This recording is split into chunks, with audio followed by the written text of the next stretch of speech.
ఆగతోనందం శయానం ఉరగః అగ్రసీత్. నందుడు తను పడుకున్నాడు, తనకు తెలియడం లేదు, ఆ పాము వచ్చింది తెలియడం లేదు. చూడండి, కాలసర్పం కూడా ఇలాగే మనకు తెలియకుండా వస్తుంది. ఆ కాలసర్పం నుండి మనం సంరక్షించుకోవాలంటే, మనల్ని మనం సంరక్షించుకోవాలంటే మనం కృష్ణుణ్ణి వేడుకోవాలి. కృష్ణుడు తప్ప మరెవరు మనల్ని సంరక్షించేందుకు అసలు ముందుకు రారు. ఆ విషయాన్ని భాగవతం మనకు చెబుతుంది. నందుడు పడుకున్నాడు, మనం కూడా నందులమే. ఎందుకని? విషయనందులం మనమందరం కూడా.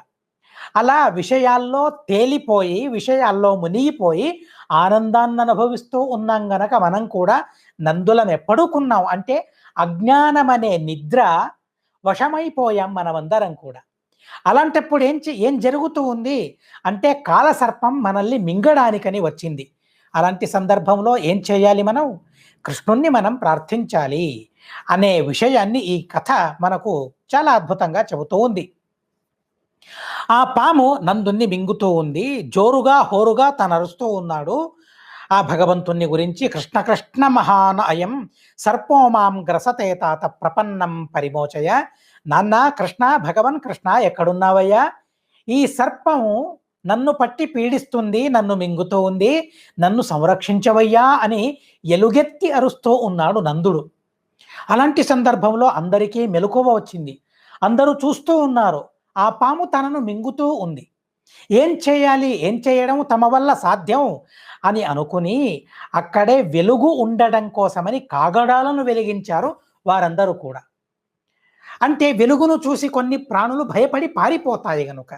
ఇక్కడ మనుషులు నివసిస్తూ ఉన్నారు.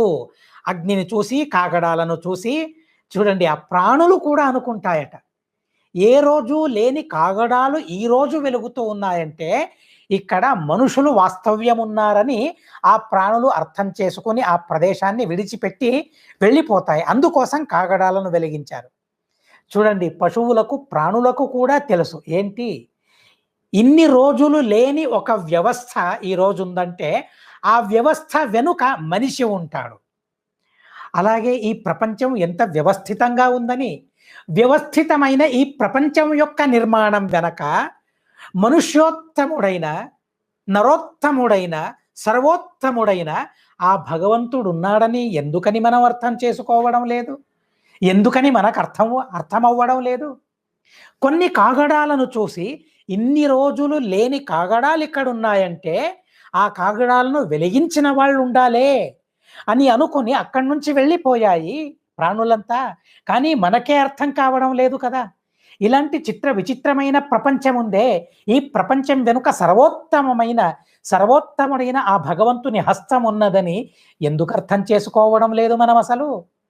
ఇదంతా మాయ అని ఎలా అనుకుంటూ ఉన్నాం మనం? ఎలా అనుకోవాలి? ఎలా అనుకోవడం మీరే ఆలోచించండి. ప్రాణులు, పశువులు కూడా తెలిసిపోతుంది కాగడాలు ఉన్నాయంటే వెలిగించిన వాడు ఉన్నాడని. అలాగే ఇంత విచిత్రమైన ప్రపంచం సువ్యవస్థితంగా ఉందంటే ఆ వ్యవస్థ వెనుక, వ్యవస్థ చేసిన ఓ శక్తి ఉండాలని మనం నమ్మాలి కదా, మనకు తెలియాలి కదా, మనం తెలుసుకోవాలి కదా. అదేంటి మనకు అది అర్థం కావడం లేదు? చూడండి, జ్ఞానులు చూస్తే మనల్ని చూసి శోకించాలో అసలు సంతోషపడాలో వారికే తెలియదు. కనుక ప్రతి ఒక్క వ్యవస్థ వెనుక భగవంతుని హస్తం ఉన్నదని మనం ఆలోచించాలి.